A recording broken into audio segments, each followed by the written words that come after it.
말하기를 가령 사람이 그의 아내를 버림으로 그가 그에게서 떠나 타인의 아내가 된다 하자 남편이 그를 다시 받겠느냐 그리하면 그 땅이 크게 더러워지지 아니하겠느냐 하느니라. 내가 많은 무리와 행음하고서도 내게로 돌아오려느냐 여호와의 말씀이니라. 내 눈을 들어 헐벗은 산을 보라. 내가 행음하지 아니한 곳이 어디 있느냐.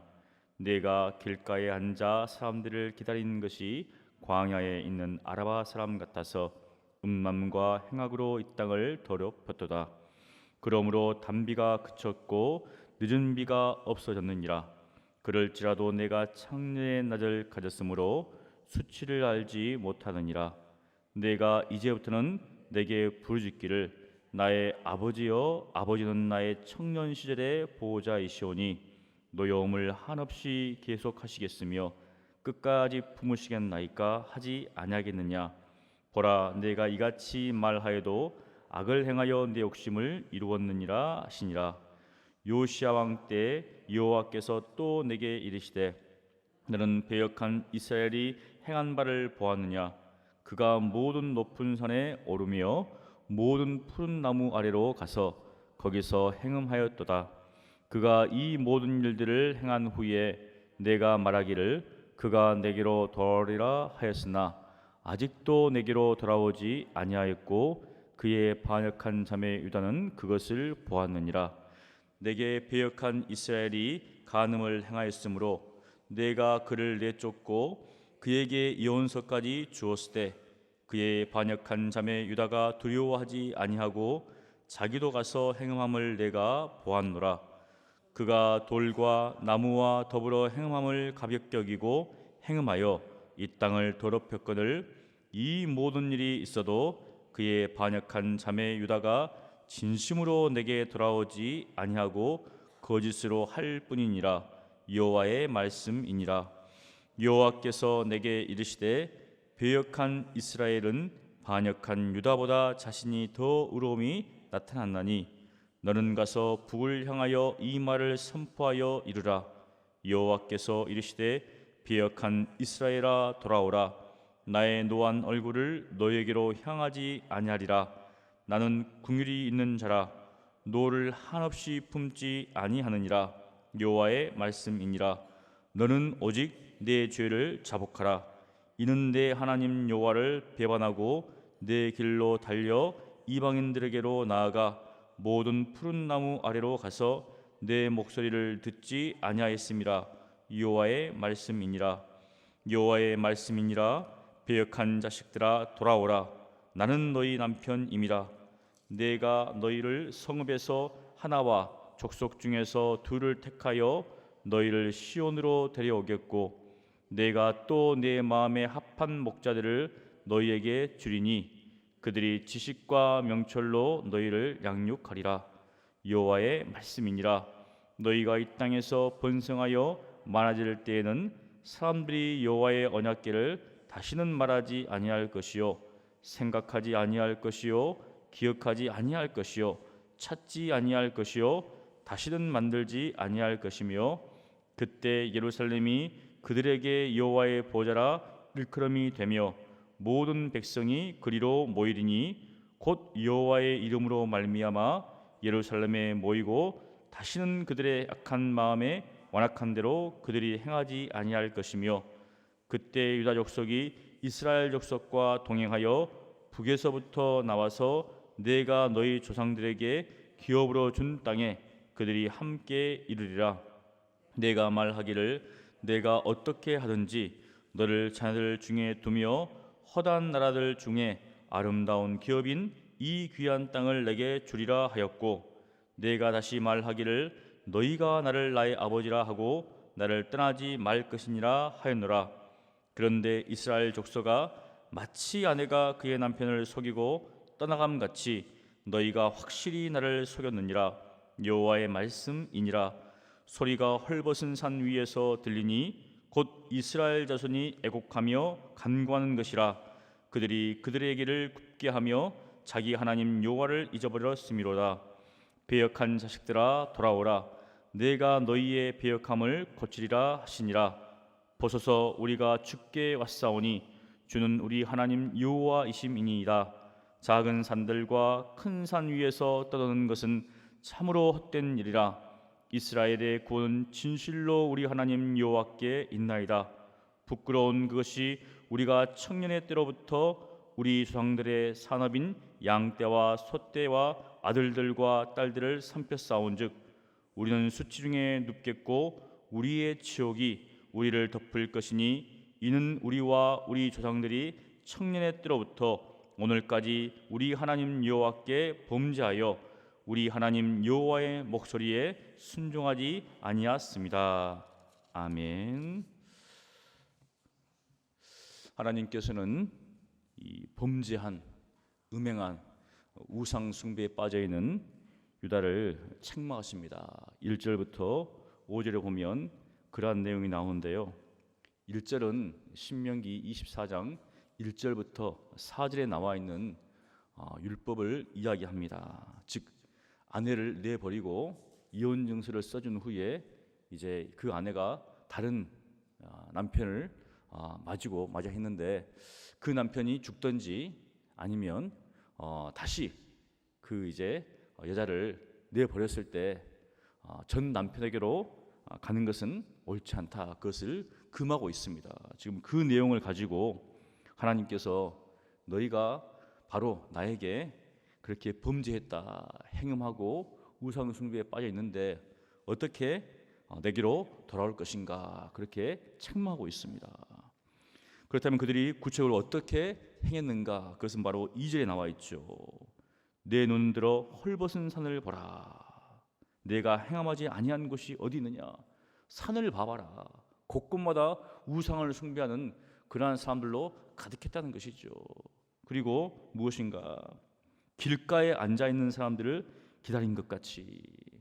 보통 길가에 나와서 앉아 있는 여인들은 그 당시 창기였죠. 그러니까 이스라엘 백성들이 그렇게 하나님 앞에서 우상 숭배, 이제 하나님께서는 그것을 행함했다 그렇게 표현했습니다. 그러면서 그러한 모든 것들이 어떤 일을 벌였는가? 바로 이 땅을 더럽혔다는 겁니다. 여러분, 하나님께서 이스라엘 백성을 애굽의 종살이에서 이제 탈출시켜서 가나안 땅으로 들어가게 했죠. 젖과 꿀이 흐르는 땅에서 정말 살게 하셨는데 그들이 하나님 앞에 범죄함으로 우상 숭배함으로 그 땅을 더럽혔다는 겁니다. 즉 삶의 터전이죠. 어떻게 보면 거룩한 백성인데 하나님께서 주셨는데 그 땅을 바로 우상 숭배와 그냥 각종 범죄함으로 더럽혔다는 것이죠. 그 결과가 무엇인가? 3절에 보면 단비가 그쳤고 늦은 비가 없어졌느니라. 그 당시에는 농경 사회죠. 우리는 이제 봄에 씨를 뿌리고 가을에 거두잖아요. 그런데 이제 이스라엘은 우리하고 좀 반대입니다. 달이. 그래서 10월, 11월이 이제 그때 이제 밭을 씨를 이렇게 뿌리죠. 그리고 3월 4일에 이제 거두렵니다. 이게 반대로 되어 있는데 그래서 단비는 왜냐면은 이른 비입니다. 10월, 11월 내리는 비고 이제 늦은 비는 3월 4일, 3월 4월 달 이렇게 내리는 비죠. 그런데 하나님께서 비를 내리지 않기 때문에 어떻습니까? 수확을 할 수도 없고 이 농경사회에서 문제가 생겼다는 것이죠. 그 모든 것들이 다 바로 그들이 하나님 앞에 범죄함으로 이런 일이 벌어졌다는 겁니다. 그런데도 불구하고 그들이 자기의 수참을 알지 못합니다. 그 어떤 모습인가? 창녀의 낯을 가졌으므로 두껍다는 것이죠. 자신이 그렇게 범죄하면서도 불구하고 전혀 하나님 앞에 거리낌이 없다는 겁니다. 그러면서 어떻게 이야기하는가? 아버지여, 아버지는 나의 청년 시절의 보호자이시오니 또 하나님을 찾습니다. 그러면서 우리 하나님은 노여움을 한없이 품지 않는다. 뭐 우리가 알고 있지만 부모가 자식을 이기지 못한다. 그런 이야기가 있잖아요. 그런 것처럼 내가 이렇게 범죄해도 우리 하나님은 다 용서하신다. 그것을 이용해서 이렇게 이야기를 합니다. 그런데 하나님께서 뭐라 하시는가? 5절에 보면 내가 이같이 말하여도 악을 행하여 내 욕심을 이루었느니라. 그렇게 막 하나님 우리를 좀 긍휼히 여기시 하고 있지만 한편으로는 여전히 악을 행하고 있다는 겁니다. 무엇인가 진정으로 돌이키지 않고 본질적인 회개 없이 하나님 앞에 도와달라고 요청하고 있는 것이죠. 그것을 하나님은 정확히 말씀하십니다. 그러면서 이제 배역한 이스라엘의 를 이야기합니다. 6절에 보면 요시야 왕 때 여호와께서 또 내게 이르시되 너는 배역한 이스라엘이 행한 바를 보았느냐. 요시야 왕 때 이제 개혁이 일어났죠. 우리가 보면 항상 왕에 의해서 많은 개혁이 일어납니다. 그런데 그 개혁이 성공했는가 실패했는가? 예레미야는 그 개혁이 성공했다고 보지 않았습니다. 어떻게 보면은 겉으로는 성공한 것처럼 보였지만 실질적으로는 그렇지 않았다는 것이죠. 왜냐하면 뒤에 보면 쭉 나옵니다. 그가 모든 높은 산에 오르며 모든 푸른 나무야로 가서 거기서 행음했다. 우상 숭배의 죄를 여전히 범하고 있다는 것이죠. 무엇인가 그렇게 하는 모습들을 남유다가 보았습니다. 그런데 남유다는 그것을 보면서 그냥 나도 저렇게 하면 안 되겠다 이래야 될 건데 그게 아니라 여전히 관망만 하고 있었습니다.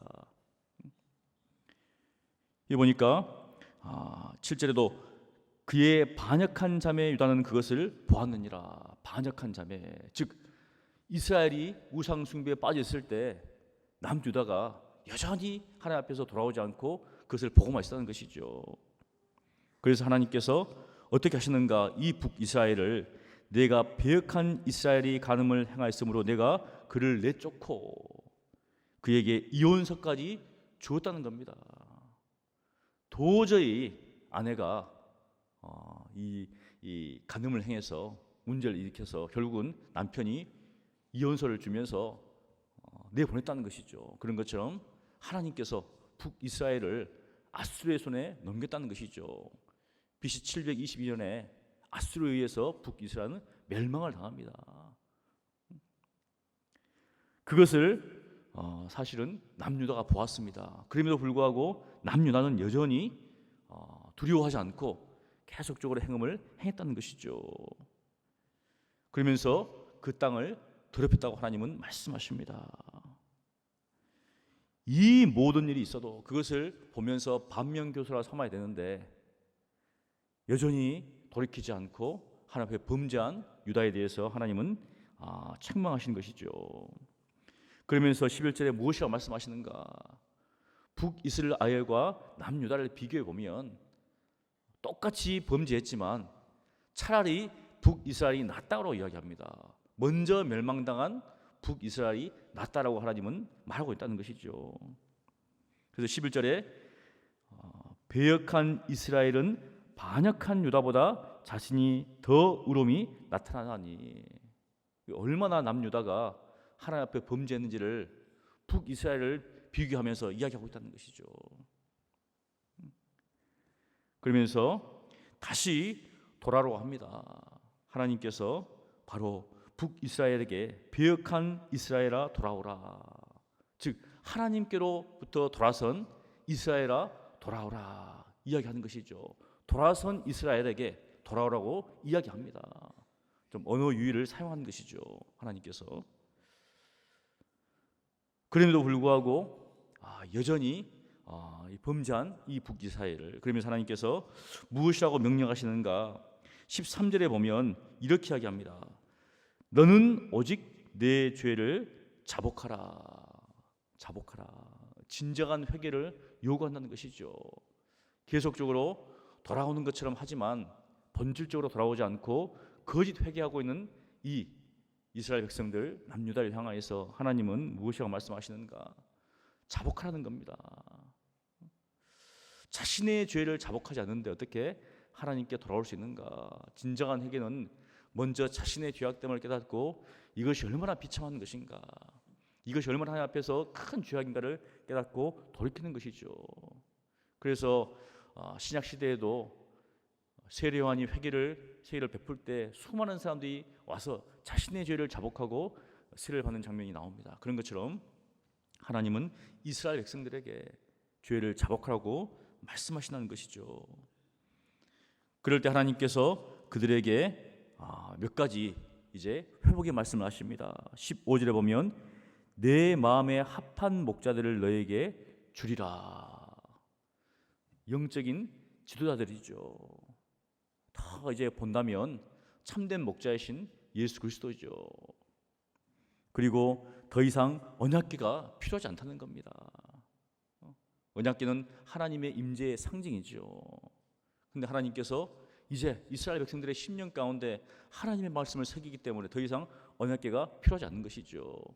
그리고 예루살렘을 회복시켜 주겠다. 예배의 중심인 그것을 회복시켜 주겠다는 겁니다. 그리고 북이스라엘과 남유다를 하나가 되게 하시겠다. 온전한 회복과 하나됨을 지금 이야기하고 있습니다. 이 모든 것들을 하나님께서 이루어 주겠다는 것이죠.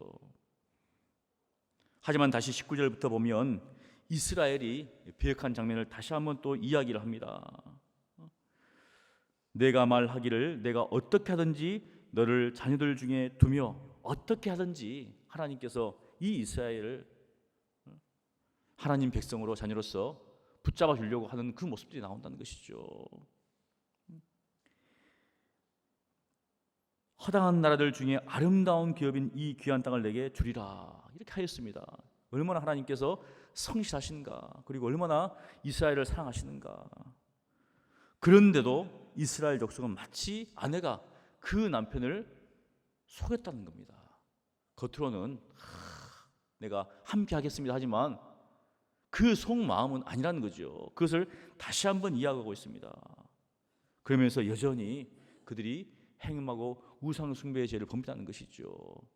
그러면서 이제 자기들의 길을 굳게 하면서 자기 하나님 여호와를 잊어버렸다. 하지만 하나님은 여전히 어떻습니까? 22절에 배역한 자식들아 돌아오라. 내가 너희의 배역함을 고치리라. 여전히 사랑하시는 하나님, 여전히 우리를 품어주신 하나님, 그것을 볼 때 얼마나 하나님의 사랑이 큰가, 하나님의 공일이 무궁하신가. 우리는 여전히 범죄하고 넘어지고 실족할 때가 있습니다.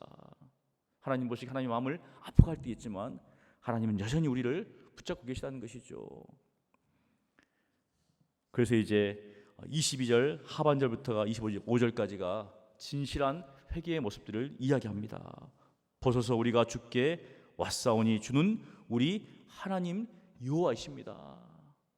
살아있는 생각했던 모든 것들, 즉 우상은 헛되다는 것을 다시 이야기합니다.